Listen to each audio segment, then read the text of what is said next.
Welcome back to the Joe Rogan Experience. Today, I have a special guest, former President of the United States, Donald Trump. Donald, it's great to have you on the show. Thank you, Joe. It's great to be here. I hear you were recently involved with the Live Golf Tournament. Can you tell us a bit about that? Yes, I was the host of the Live Golf Tournament, which took place at my own golf course, Trump National Doral in Miami. It was a great event. We had some of the best golfers in the world competing, and the course was in amazing shape. The weather was perfect, too. Who were some of the golfers that played in the tournament? Well, we had guys like Phil Mickelson, Dustin Johnson, and Brooks Koepka, just to name a few. And, of course, my good friend Tiger Woods was there, too. That's quite a lineup. This one time I was out playing golf with my buddies, and I swear to you, I thought I saw a gorilla on the course. Now, I know that sounds crazy, but hear me out. We were on the 7th hole, and I hit a shot into the rough. As we were searching for my ball, I saw this massive black figure moving around in the bushes. I thought to myself, no way, that can't be a gorilla. But sure enough, as we got closer, we saw that it was a huge male gorilla. These creatures are incredibly strong, with the ability to lift several times their body weight. It was a surreal experience, but I'll never forget the sight of that gorilla on the golf course. You always have the best stories. I love golf, and I've played on some of the best courses in the world, but I've never seen a gorilla on a golf course. What's your favorite golf memory? Oh, there are so many. But I have to say, winning the 2016 U.S. presidential election was pretty special. I remember going out to play golf the next day and feeling like I was on top of the world. Do you think there are many similarities between golf and politics? Well, Joe, I think both require a lot of focus and concentration. You have to be able to make quick decisions and stay calm under pressure. Like golf, video games can be very competitive too. There are all kinds of tournaments and competitions out there. And it's not just about winning or losing. It's about being able to think critically and strategically. Exactly. And that's why I think it's important for people to play games like golf and video games. They help develop those critical thinking skills that are so important in life. That's a great way to put it. I hear you're not a big fan of video games. Is that true? Well, I wouldn't say I'm not a fan, but there's one game in particular that I really don't like.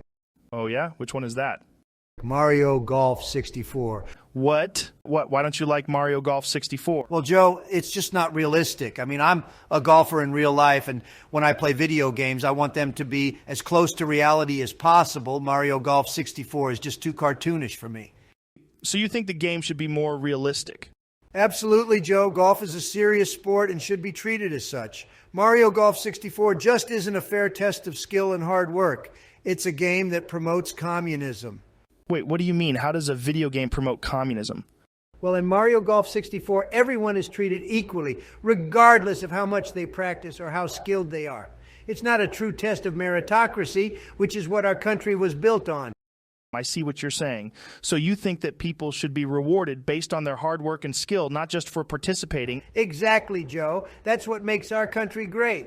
We reward those who put in the effort and are the best at what they do. Mario Golf 64 just doesn't measure up. I can see your point. But isn't it just a video game? I mean, can't people just play it for fun without worrying about its political implications? Well, Joe, I think that video games, like any form of entertainment, can have an impact on our culture. If we start promoting the idea that everyone is equal and should be treated the same, regardless of their abilities, then we risk losing the very essence of what makes our country great. That's an interesting idea. So getting back to Mario Golf 64, have you ever actually played the game? Unfortunately, yes. My son Eric got it for me as a gift. At the time, it was one of the only multiplayer golf games. We played the absolute fuck out of it back in 1999, but I just couldn't get into it. Really, why is that? I was looking forward to it, but I just didn't find the gameplay that engaging. I mean, it's golf, but with Mario characters, it doesn't really add anything new to the sport. But isn't that kind of the point, to take a classic game like golf and add some fun and whimsy to it? I get that, but I just don't think it works that well in this case. The Mario characters feel kind of out of place on the golf course, and the controls just don't feel right to me. That's interesting. But what about the multiplayer? That's where the game really shines, right? I actually recently held a Mario Golf 64 charity tournament at Mar-a-Lago. I couldn't help but be frustrated by how long it took to play. Each hole seemed to drag on forever, with players taking multiple shots, even taking bong hits in between.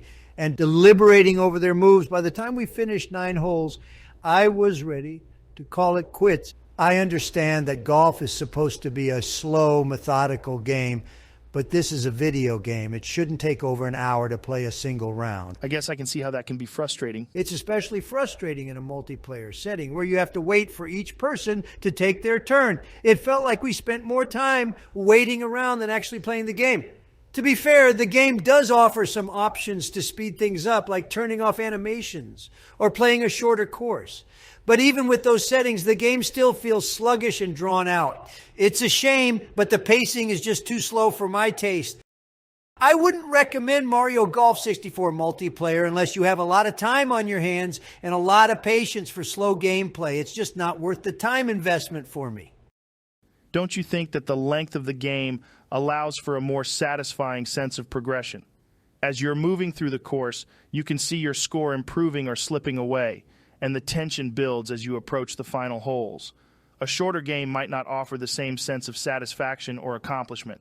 Of course, I understand that not everyone has the time or patience for a long game of golf, but I think it's important to consider the game on its own terms and appreciate the deliberate pace as a deliberate design choice. Regardless of the multiplayer, I feel that the game in general has enormous limitations that are very distracting. In addition to the inferior controls, the timing has an annoying slight delay, making it impossible to make perfect timed shots. And the approach shot is too inconsistent. It's either shorter or longer than your shot power. Also on N64, using your putter on the green is a nightmare. With the blocky graphics, you can't tell if it's going to go straight or to the side. There's also the weird use of 2D graphics seen throughout. That's very ugly, including trees, fruit, and even the pin itself. All of these things look out of place. That's too bad. Well, maybe they'll come out with a more realistic golf game that you'll enjoy. I certainly hope so, Joe. Well, Donald, it's been great having you on the show. Thanks for coming on. Thank you, Joe. It's been a pleasure.